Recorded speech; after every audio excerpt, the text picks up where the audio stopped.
திருச்சிற்றம்பலம். எந்நாட்டுடைய சிவனை போற்றி, எந்நாட்டவருக்கும் இறைவா போற்றி. நெக்ஸ்ட் ஜென் சேனல் நேயர்கள் அனைவருக்கும் அன்பான வணக்கங்கள். இன்னைக்கு நாம ஜூலை மாத பலன்களை பத்தி பார்க்க போறோம். அதற்கு முன்னாடி நம்மளோட சேனலை சப்ஸ்கிரைப் பண்ணிக்கோங்க. இந்த மாதம் ஃபர்ஸ்ட் என்னென்ன கிரகங்கள் மாறுறாங்க, என்னென்ன கிரகங்கள் சேர்ந்து என்ன யோக பலனை கொடுக்க போறாங்க அப்படிங்கிற நம்ம பார்க்கலாம். ஃபர்ஸ்ட் பாத்தீங்கன்னா சூரிய பகவான் அப்படின்னு சொல்லக்கூடியவர் கடக வீட்டுக்கு வரார் 16ஆம் தேதி மிதுனத்திலிருந்து. இங்க குரு ஆல்ரெடி உச்சமா இருக்கார். அப்ப சூரியனும் குருவும் சேர்ந்து சிவ ராஜ யோகத்தை கொடுக்க போகிறார். இந்த யோகம் அப்படிங்கிறது இந்த வருடம் ஒரு முறை மட்டும்தான் வரும். அதற்கப்புறம் பாத்துட்டீங்கன்னா அடுத்த வருஷம் தான் சூரியன் குரு சேர்க்கை அப்படிங்கிறது ஏற்படும். சோ உங்க ஜாதகத்துல அந்த அமைப்புகள் இருக்கான்னு பாருங்க. சனி பகவான் 26ஆம் தேதி வக்ரகதி அடைகிறார். உங்க ஜாதகத்தில் சனி வக்ரமாக இருந்தால் மிகப்பெரிய யோகத்தை கொடுப்பார். அப்ப யாருடைய ஜாதகத்தை எல்லாம் சனி வக்ரமா இருக்குதுன்னு பாத்துக்கோங்க. அவங்களுக்கு எல்லாம் எல்லாமே ஜாக்பாட் அப்படிங்கறத நம்ம எடுத்துக்கலாம். அடுத்தது சுக்கிரன் கேதுவோட சேர்ந்து சிம்ம வீட்டுல பயணப்பட போகிறார் இந்த மாதம் முழுவதும். பொதுவாக சுக்கிரன் கேது சேர்க்கை, சுக்கிரன் ராகு சேர்க்கை, சுக்கிரனுக்கு திரிகோணத்தில் ராகு கேதுக்கள் இருப்பது, ராகு கேது சாரத்தில் சுக்கிரன் இருப்பது, இதெல்லாம் ஒரு பெண் சாபத்தினுடைய அமைப்பை கொடுக்கக்கூடிய ஒரு சேர்க்கை அப்படிங்கிற நம்ம எடுத்துக்கலாம். அதே போல ரிஷபத்திலையும் துலாத்திலையும் ராகு கேதுக்கள் இருந்தாலும் இது ஓரளவுக்கு பொருந்தி வரும் அப்படிங்கிறது உண்டு. இது இந்த சுக்கிரன் கேது சேர்க்கை, இந்த பெண் சாப அமைப்பா நம்ம சொல்றது ஒரு யோகத்தையும் கொடுக்கும், அதே போல ஒரு வகையான கெடுதலையும் செய்யும் அப்படிங்கிற அமைப்புகளும் உண்டு. இந்த சேர்க்கை உங்களுக்கோ அல்லது உங்க குழந்தைகளுக்கோ அல்லது உங்க குடும்பத்துல யாருக்காவது இருக்கான்னு பாருங்க. அப்படி இருந்தால் இந்த ஒரு மாத காலகட்டங்கள் மட்டும் கொஞ்சம் கவனமாக இது செயல்பட வேண்டும் அப்படிங்கிறதா உண்மை.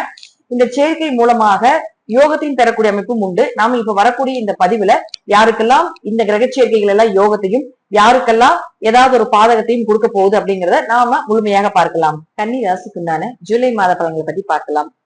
கன்னிராசியை பொறுத்த வரைக்கும் பாத்துட்டீங்கன்னா ராசி அதிபதியாக இருக்கக்கூடிய புதன் தொழில் ஸ்தானத்துல 12ஆம் அதிபதியாக இருக்கக்கூடிய சூரியனோட சேர்ந்திருக்கார்.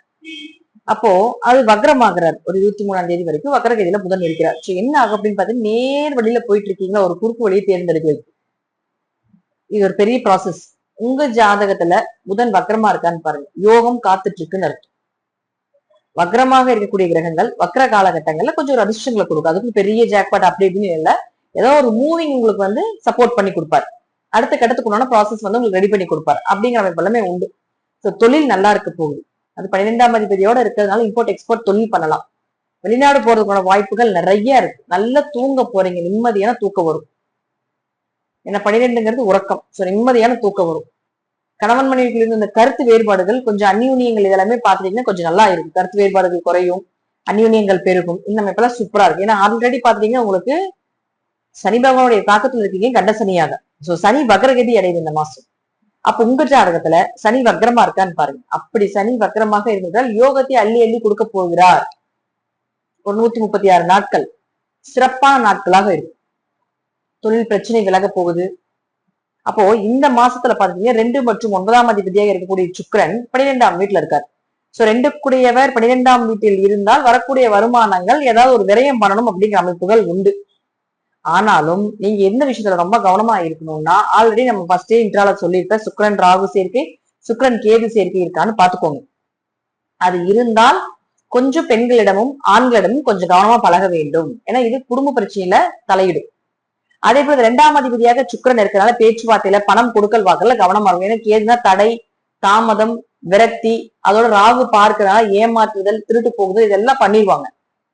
அப்ப ஏதாவது பணம் திருடுறது, கொஞ்சம் நகை ஏதாவது மிஸ் ஆகுறது, பணத்தை கொடுத்துட்டு ஏமாந்துறது, அது திரும்பி வராம இருக்கிறது, ஜாமீன் கையெழுத்து போட்டு அதுக்கு நீங்க பணம் கட்டிட்டு இருக்க வேண்டிய ஒரு சூழ்நிலை இதெல்லாம் கொடுத்துரும்.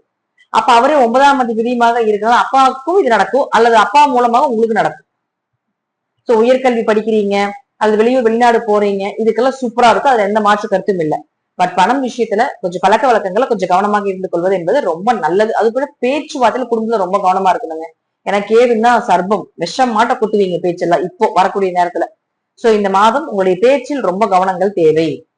ஆனா இருந்தாலும் புதன் உங்க ராசி அதிபதி நல்லா இருக்கிறதுனால எவ்வளவு பிரச்சனைகள் இருந்தாலும் சமாளிச்சுக்கலாம். ஏன்னா இந்த சுக்கிரன் கேதுல பெண் சாப அமைப்பை கொடுத்துரும்.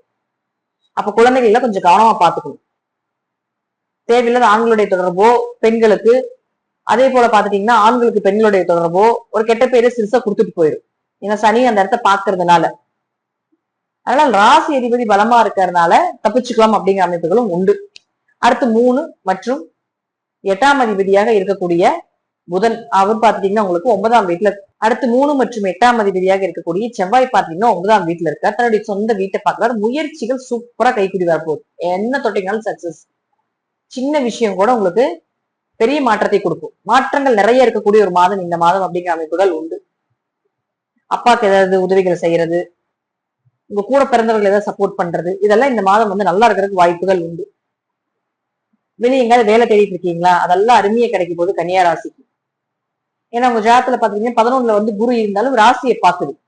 அப்ப அதே இடத்துல சூரியன் 16ஆம் தேதிக்கு மேல வரப்போகிறார். சூரியன் வந்து 16ஆம் தேதி வரைக்கும் தான் உங்களுக்கு 10ஆம் வீட்டுல இருப்பார். 16ஆம் தேதிக்கு மேல பாத்தீங்கன்னா 11க்கு வந்துடுவார். அப்ப லாபத்தை அள்ளி அள்ளி கொடுப்பார். விரயத்தையும் கொடுக்கக்கூடியவர், லாபத்தை கொடுக்கணும் இல்லையா? அப்ப அதை நீங்க விரயம் பண்றதுக்கு கூட லாபத்தை கொடுக்கக்கூடிய காலகட்டங்கள் 16ஆம் தேதிக்கு மேல. இது வந்து சிவராஜ யோகம் அப்படின்னு சொல்லும். சிவராஜ யோகம் உங்களுக்கு எப்படி வேலை செய்யும் அப்படின்னு பாத்துட்டீங்கன்னா, ஒரு போஸ்டிங் கிடைக்கும், ஒரு டிரான்ஸ்பர் கிடைக்கும், ஒரு உயர் பதவிகள் கிடைக்கிற வாய்ப்புகளை கொடுக்கும், நம்பிக்கை அதிகமா கிடைக்கும், நிறைய பேருடைய நம்பிக்கைக்கு பாத்திரமாவீங்க, நிறைய கோவில் கட்டுமான பணிகள் நடக்கும், பெரிய பெரிய மனிதர்களுடைய தொடர்புகளோ, ஒரு பெரிய பணக்காரர்களுடைய தொடர்போ, ராசியை தொடர்பு கொள்கிறார், பெரிய மனிதர்களுடைய தொடர்போ, பணக்காரர்களுடைய தொடர்போ, அரசியல்வாதிகள் தொடர்போ, அரசாங்கம் சம்பந்தம் விட ஏதாவது உதவிகள் கிடைக்கிறதுக்கோ நிறைய வாய்ப்புகள் உண்டு. சோ பேங்க்ல பணம் எல்லாம் இருக்கு, அதெல்லாம் எடுக்க போறீங்க, மீண்டும் வச்ச நகையெல்லாம் மீண்டும் எடுக்க போறீங்க. அடமானத்துல இருக்கக்கூடியதெல்லாம் சந்தோஷமா குடும்பத்துக்கு மீண்டும் வாங்கி கொடுக்கக்கூடிய காலகட்டங்கள், இந்த சனி வந்து வக்ரமாகக்கூடிய காலகட்டங்கள் இந்த மாதம். என்னதான் வந்து உங்களுக்கு சனி பகவான் ராசியை பார்த்துட்டு கொஞ்சம் சோம்பலை கொடுத்து கொண்டு இருந்தாலும், ராசி அதிபதி நல்லா இருக்கிறதுனால தொட்டதெல்லாம் தொடங்க போகுது. மாணவர்கள் எல்லாமே சூப்பரா படிக்க போறீங்க, படிப்புக்கு உண்டான வேலை கிடைக்க போகுது. எந்த இடத்துல கீழே இருந்தாலும் அதுல இருந்து ஒரு உயர் போஸ்டிங் கிடைச்சு வர்றதுக்குண்டான வாய்ப்புகள் அதிகமா உண்டு. தனஸ்தானாதிபதி மட்டும் கொஞ்சம் கெட்டு போயிருக்கிறதுனாலே, அது குடும்பஸ்தானமாக இருக்கிறதால கொஞ்சம் குடும்பத்திலையும் பணத்திலையும் பொருளாதாரத்திலையும் கொஞ்சம் போக்குவரத்துலயும் கொஞ்சம் கவனமா இருந்தா போதும். மற்றபடி பாத்தீங்கன்னா கன்னியா ராசிக்கு இந்த மாதம் மிகுந்த யோகத்தை கொடுக்கக்கூடிய ஒரு மாதமாக இருக்கு. கொஞ்சம் உடம்பு அடிக்கடி முடியாம போறதுக்கும் வாய்ப்புகள், நரம்பு பிரச்சனை வரும், கொஞ்சம் கால் இழுத்து பிடிச்சிக்கிறது வரும், தலைவலி வரும், கொஞ்சம் கண் சார்ந்த பிரச்சனைகள் வர்றதுக்கும் வாய்ப்புகள் உண்டு. அதே போல பேச்சிலேயே கவனமா இருந்துக்கணும். இந்த மாதம் நீங்க வழிபட வேண்டிய தெய்வம் அப்படின்னு பாத்துட்டீங்கன்னா, முழுக்க முழுக்க ஏதாவது ஒரு குரு வழிபாடு வைத்துக் கொள்வதும், திருவண்ணாமலை அண்ணாமலையாருடைய வழிபாடுகள் கண்டிப்பாக வைத்துக் கொள்வதும் கெட்ட பேர்ல இருந்து காப்பாத்தி கொடுப்பதற்கு ஒரு சிறப்பான வழிபாடு. அது எங்கனால அங்க போக முடியலைங்க, போக முடியாத சுச்சுவேஷன் வருது அப்படின்னு நீங்க நினைச்சீங்கன்னா, இந்த மாதம் வாரம் ஒரு முறை உங்க வீட்டுக்கு அருகில் இருக்கக்கூடிய ஏதாவது ஒரு பழமையான சிவன் ஸ்தலம் இருந்தாலும் சரி, அல்லது திரு அண்ணாமலையார் அப்படின்னு அந்த பேர் இருக்கணும், அது போல ஏதாவது சிவன் ஸ்தலம் இருந்தாலும் சரி, வாரம் ஒரு முறை சனிக்கிழமையோ அல்லது வெள்ளிக்கிழமையோ அல்லது ஞாயிற்றுக்கிழமையோ அவர் போய் பார்த்துட்டு வர்றது ரொம்ப விசேஷம். அவர் வழிபாடு பண்ணிட்டு வர்றது விசேஷம். இந்த சுக்கிரன் கேது சேர்க்கை 12ல் இருக்கும்போது இயற்கையாகவே வந்து பெண் ராசின்னு சொல்லுவோம் கன்னியா ராசி. அதனால திருநங்கைகளுக்கு உதவிகள் செய்யறது ரொம்ப விசேஷம்.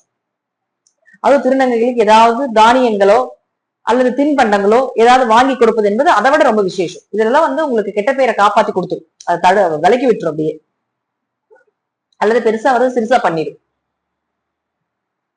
இன்னும் பாத்துட்டீங்கன்னா கோவில் வழிபாடாக துர்க்கை, காளி, உக்கிர தெய்வ வழிபாடுகள், கருப்பராயன், மாடசாமி, சுடலை மாடி, காவல் தெய்வங்கள் இவங்களையும் வழிபாடு செய்யும் பொழுதும், கன்னி தெய்வமாக இருக்கக்கூடிய கன்னிமார், கன்னிகா பரமேஸ்வரி, பாலாம்பிகை, குழந்தை தெய்வமாக இருக்கக்கூடிய குழந்தை சுப்பிரமணிய சுவாமி, பாலமுருகன், இந்த போல பேர் இருக்கக்கூடிய தெய்வங்களை வழிபாடு பண்ணினீங்கனாலும் தப்பித்துக் கொள்ளலாம்.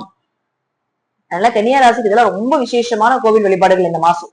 இது பண்ணும் பொழுது பெரிய பிரச்சனைக்கு தப்பிச்சு வர்றதுக்கு வாய்ப்புகள் உண்டு. நிறைய வாய்ப்புகள் தேடி வரும், வேலை வாய்ப்புகள், குடும்பத்துல ஒரு மாற்றங்கள் நடக்கும், நிறைய முயற்சிகள் மூலமா வெற்றி அடையிறதுக்கான ஒரு வாய்ப்புகள். இத்தனை நாள் பாத்துட்டீங்கன்னா முயற்சிகள் இருந்திருக்கும், வெற்றி வாகை அப்படிங்கிறது கொஞ்சம் குறைவா இருந்திருக்கும். இப்ப வெற்றி அடையிறதுக்கு உண்டான வாய்ப்புகள் எல்லாமே நிச்சயமாக ஏற்படுத்தி கொடுக்கறதுக்கு உண்டான வாய்ப்புகள் அதிகமாக கன்னியா ராசிக்கு இந்த மாதம் நடக்கும். நம்பிக்கையாக இருக்கலாம், நம்பிக்கையாக போராடலாம், நம்பிக்கை எதை நோக்கி போறீங்களோ அதெல்லாமே உங்களுக்கு வின் பண்ணக்கூடிய ஒரு அமைப்பு. உங்க லக்னாதிபதி அதாவது ராசி அதிபதியாக இருக்கக்கூடிய புதன் சூப்பரா சப்போர்ட் பண்றதுக்கு ரெடியா இருக்கார். வளர்ச்சி பாதை தான் இனி.